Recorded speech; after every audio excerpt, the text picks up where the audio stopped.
Welcome back to the Blind Bulk series. This is a little update, and we've hit a few obstacles. So I was off at the Illinois AER conference doing another presentation on fitness and barriers for the blind and visually impaired, and then lo and behold, that wound up in me having a bit of a bump in the road with trying to put on some good healthy weight because wasn't able to get access to a gym.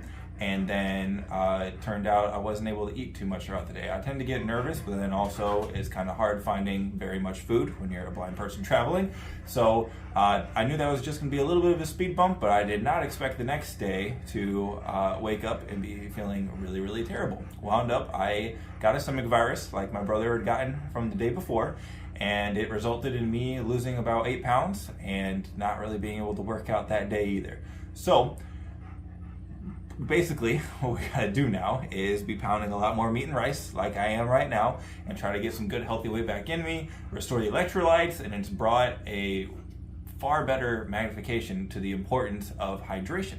So I'm gonna be focusing on that a lot here on out throughout the rest of this bulk, and then even when I'm cutting my weight, because in order to help mobilize the fat, put it in the bloodstream, being hydrated is gonna help all of that as well. So this wound up with a couple of really big bumps in the road and losing 8 pounds, but I'm going to gain it back. I'm making sure to be nice and smart with my return to exercise.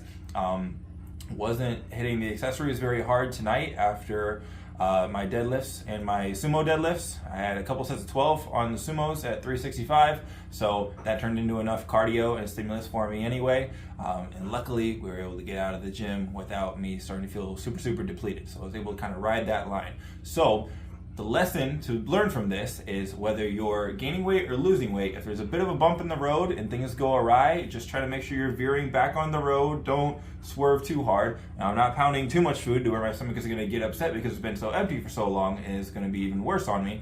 And same thing with fat loss. If you're trying to lose weight and then you have a bit of a cheat meal that maybe wasn't planned, don't just starve yourself. Instead, make sure we're just gently veering back onto the proper course and going from there. So if you have any questions about how to gain some good healthy weight as even a visually impaired person, go ahead and comment, and I'm excited to keep this series going and hopefully after this plate back on track.